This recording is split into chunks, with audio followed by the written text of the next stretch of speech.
চট্টগ্রাম বিশ্ববিদ্যালয় বাংলা গদ্য পদ্য থেকে বিগত 10 বছর যেই টপিকগুলো থেকে বা যেই গদ্য পদ্যগুলো থেকে প্রতি বছর প্রশ্ন আসছে সেই গদ্য পদ্যগুলো তোমাদেরকে দিব। অর্থাৎ এটা হবে একটা গদ্য পদ্যের একটা ফাইনাল সাজেশন। এই গদ্য পদ্যগুলো থেকে বিগত 10 বছর চট্টগ্রাম বিশ্ববিদ্যালয়ে প্রতিবারে প্রশ্ন আসছে, অর্থাৎ স্কিপ হয় নাই।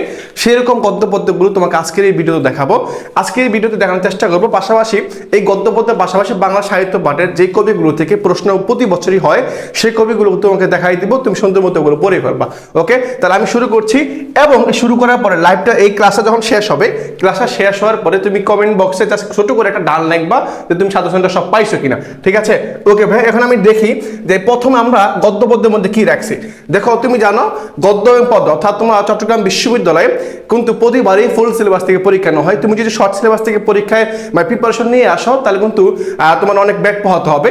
তোমাকে আমি বলবো, তুমি যদি এবারে ক্যান্ডিডেট হয়ে থাকো বা এবার পরীক্ষা দিয়ে থাকো তাহলে তোমাকে অবশ্যই ফুল সিলেবাস পড়তে হবে। আর ফুল সিলেবাস থেকে যে গদ্য পদ্যগুলো তুমি বেশি ইম্পর্টেন্ট দিয়ে পড়বা সেগুলো তোমাকে আমি দেখাই। ঠিক আছে? দেখো, এখানে একটা গদ্য পদ্য সাজেশন, অর্থাৎ গদ্য সাজেশনগুলো কি কি দিয়েছি দেখো। আমরা জানি 12টা গদ্য আছে। কয়টা গদ্য আছে? ভাই 12টা গদ্য আছে। তোমাকে 12টা পড়তে হবে না। তুমি দেখবা এই যে 12টার মধ্যে অপরিচিত আছে না ভাই, এই যে অপরিচিত পড়বা। পড়ছে কি দিছি? বিলাসী, আহ্বান আর হচ্ছে আমার পদ, আরো 3টা পরে আছে। এখন এই যে অপরিচিত গল্পটা আছে, এখন প্রশ্ন হচ্ছে ভাই তুমি এগুলো কিভাবে পড়বা। দেখো, অপরিচিত গল্পের মধ্যে কে কে আছে? কল্যাণী আছে, অনুপম আছে, হরিশ আছে, মামা আছে, সম্রাট আছে, কল্যাণী আছে। এই যে যেই চরিত্রগুলো আছে, কার কি চরিত্র এবং কার কি ডেফিনেশন, কার কি অবদান গল্পের মধ্যে, এগুলো সুন্দর মতো দেখবা এবং কার কি বিখ্যাত যে উক্তিগুলো আছে এগুলো নোট করে রাখবা। এর পাশাপাশি মানে এই অপরিচিত গল্পের শেষে যে পাঠ পরিচিতি নামে একটা পাঠ আছে, পাঠ পরিচিতি।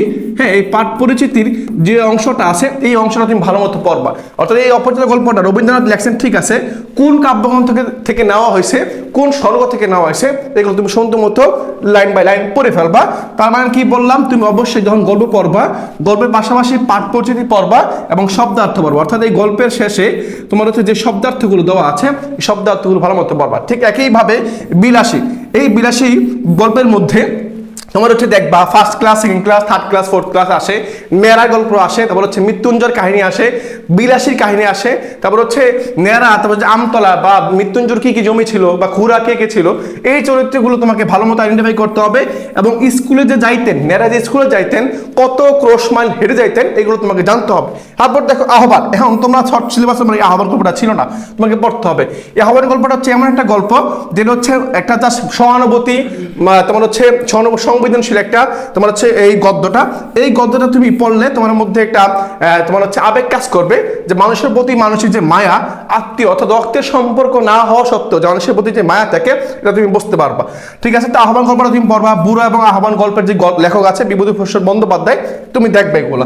পরে হচ্ছে আমার পথ। আমার পথ থেকে প্রতি বছর, ভাইয়া আমি আবার বলছি, আমার পথ থেকে প্রতি বছর তুমি একটা প্রশ্ন পাবা। কিরকম? আমার পথ গল্পটা হচ্ছে সবচেয়ে ছোট এবং সহজ। তুমি গল্পের মধ্যে রবীন্দ্রনাথ কাকে সত্য বলে মনে করেন, কাকে ঝান্ডা মনে করেন, কে বলেছেন আমরা আছি, এইগুলো থেকে পরীক্ষা আসে। তো ঠিক একইভাবে তুমি এই গল্পগুলো কি করবা, গল্পগুলো পড়বা। এর পাশাপাশি গল্পের যে শব্দার্থ এবং পাঠ পরিচিতি তুমি অবশ্যই রাখবা। ওকে, এগুলো পড়লাম। পরে দেখো কি পড়বা, মাসি পিসি দেখবা। মাসিক পিসি, আল্লাহ যোগু, তারপর হচ্ছে কি কৈলাস, বুরুর রহমান, যে চরিত্রগুলো আছে এগুলো দেখবা। হ্যাঁ, কানা চৌকিদার, যেই চরিত্রগুলো এখানে পাবা। রেইনকোট গল্পের মধ্যে দেখবা। রেইনকোট কেন দেখবা? রেইনকোট গল্পের মধ্যে যে নুরুল হুদা, আসমা, মিন্টু, এই চরিত্রগুলো দেখবা, পাশাপাশি পাঠ পরিচিতি দেখবা। এরপর দেখো নেকলেস। তুমি অনেকে নেকলেসের গল্পটা পড়ো নাই, তোমার শর্ট সিলেবাসে নাই, কোনো ফুল সিলেবাসের মধ্যে এটা আছে। নেকলেস গল্পের মধ্যে হারের দাম কত ছিল, কে কাকে হার দিয়েছিল, মাতিলদা কে ছিল, চরিত্রগুলো দেখবা। এবং নেকলেস গল্পের যিনি লেখক আছেন এই লেখক সম্পর্কে তোমার জানতে হবে। হ্যাঁ, লেখকের চরিত্র কি, লেখকের কি কি গদ্য পদ্য আছে বা ওনার লেখক বা সাহিত্য কি কি আছে এগুলো দেখে রাখবা। ওকে, তাহলে আমি গদ্য শেষ করলাম। হ্যাঁ, একটু পদ্যে আসি। গদ্যের মধ্যে তুমি যে চরিত্রগুলো 100% দেখবা, মানে 100% তুমি দেখবা, সেগুলো হচ্ছে কি, তুমি যখন গদ্য পড়বা তখন তুমি অবশ্যই পাঠ পরিচিতি পড়বা। পরে হচ্ছে পাঠ পরিচিতি পড়বা, কবি পরিচিতি পড়বা, শব্দার্থ পড়বা এবং কবিতার জন্মস্থান, নট শাল না, তুমি কি পড়বা, কবিতার জন্মস্থানটা পড়বা। হ্যাঁ, পরে হচ্ছে যখন তুমি দেখবা, যখন এগুলো তুমি পড়বা, তোমার দেখবা একদিন পর তুমি ভুলে গেছো।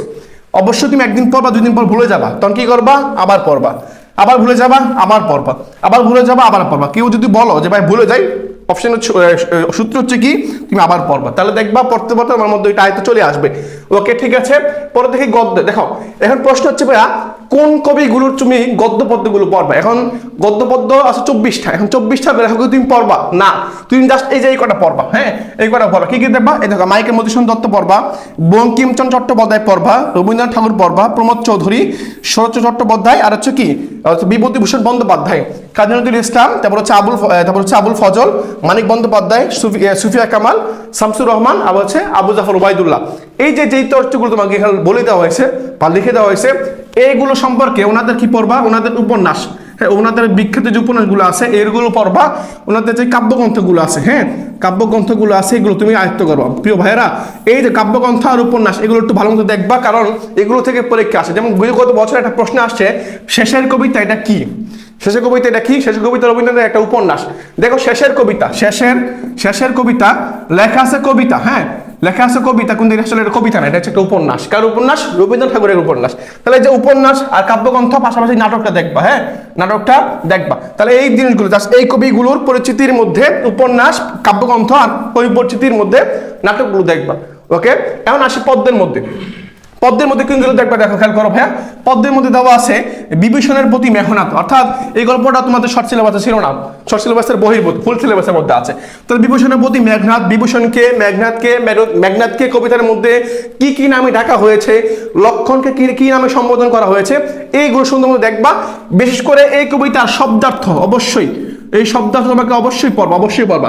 পাশাপাশি বিদ্রোহী কবিতা শব্দার্থ অবশ্যই, মানে তোমার ফরজ, এগুলো পড়া ফরজ, ঠিক আছে, এগুলো তুমি অবশ্যই দেখবা। তারপর সোনারতরী কবিতার মধ্যে কে একা বসে আছেন, কৃষককে, তারপর হচ্ছে কি ধানেকে কি হিসেবে তুলনা করা হয়েছে, এগুলো দেখবা। তারপর তাহারই পরে মনের মধ্যে তোমার হচ্ছে অনেকগুলো অপশন আছে, মাঘের সন্ন্যাসী, বসন্তের নাম আছে, এই কবিতায় কার জন্য কি অপেক্ষা করতেছিল, এগুলো দেখবা। কবি কেন তাহারই পরে মনে বলছে, কারণটা কি, এগুলো ফাইন্ড আউট করার চেষ্টা করবা। তাহলে এগুলো হচ্ছে পদ্ম। আর একটু দেখি পদ্ম আছে কি আছে। এই যে 18 বছর বয়স সুকান্ত ভট্টাচার্যের, এই গল্প থেকে পরীক্ষা প্রশ্ন আসে। দেখো, 18 বছর বয়স যেটা আছে, 18 বছর বয়স থেকে পরীক্ষা প্রশ্ন আসে, অথবা সুকান্ত, হ্যাঁ, এই সুকান্ত সম্পর্কে পরীক্ষা প্রশ্ন আসে, উনি হচ্ছে কিশোর কবি। ফেব্রুয়ারি 1969 এটা পড়বা। পড়ছে আমি কিংবদন্তির কথা বলছি, এটা দেখবা। নুরুল দিনের কথা মনে পড়ে যায়। এই যে জাস্ট এই পদ্মগুলো তুমি ভালো মতো আয়ত্ত করবা, আশাবাদী দেখবে এই পদ্মগুলো থেকে প্রতি বছর ঘুরে ফিরে প্রশ্ন আসে। এবারও হয়তো তার ব্যতিক্রম হবে না, এবারও আসবে। তারপরে একটু দেখি, এখানে ছোট করে বলা হয়েছে লাল সালু আর হচ্ছে সিরাজদৌল্লা নাটকটা, এই টপিকটা থেকে প্রতিবার মানে কোনোবার মিস যায় না, মানে আসবে কি আসবে মানে 100%, কোনো সন্দেহ নাই। কারণ হচ্ছে লাল সালু থেকে তুমি একটা প্রশ্ন পাবা, পাশাপাশি সিরাজদৌল্লা থেকে একটা প্রশ্ন পাবো 100% শিওর, এখানে কোনো ডাউট নেই, এখানে কি নাই, কোনো ডাউট নাই। তুমি লাল সালু থেকে পাবা, সিরাজদৌল্লা থেকে পাবা, কি পাবা, সিকান্দর আবু জাফর, এখানে তার গল্পটা পড়বা। পাশাপাশি হচ্ছে সৈয়দ অলিউল্লাহ, ওনার চরিত্রগুলো পড়বা। দেখবা হয় লাল সালু থেকে একটা প্রশ্ন দিবে, পাশাপাশি ওনার যে লেখক সৈয়দ অলিউল্লাহ, এনার থেকে একটা প্রশ্ন দিবে, পাশাপাশি এই সিরাজদৌল্লাহ নাটক এই সম্পর্কে একটা প্রশ্ন তুমি পাবা, পাশাপাশি সিকান্দর আবু জাফর সম্পর্কে তুমি একটা প্রশ্ন পাবা। মানে দেখা যাচ্ছে এখান থেকে 2 থেকে 4টা প্রশ্ন তুমি জাস্ট এই যে লাল সালু আর সিরাজদৌল্লাহ নাটক তুমি পাবা। তা আশা করি এই যে লাল সালু সিরাজদৌল্লাহ নাটকগুলো পড়বা, এবং পূর্বে যেইগুলো কথাগুলো বলে আসছি, যেই সাজেশনগুলো তোমাদের দিলাম, এগুলো ভালো মতো পড়বা। বিশ্বাস করি বাংলাতে বি ইউনিটে হচ্ছে 30 মার্ক, হ্যাঁ 30 মার্ক, ডি ইউনিটেও 30 মার্ক। এখন 20 30 দেখো, যদি তুমি 30-এর মধ্যে 28 বা 27 পেতে পারো ভাইয়া, দেখবা তোমার পজিশনটা, মেয়ের পজিশনটা সবার আগে চলে আসবে, আর আগে চলে আসলে চোপের হইতে পারবা ইনশাল্লাহ। তো আজকে ভিডিওটা এই পর্যন্তই, দেখা হবে পরবর্তী ভিডিওতে। আসসালামু আলাইকুম।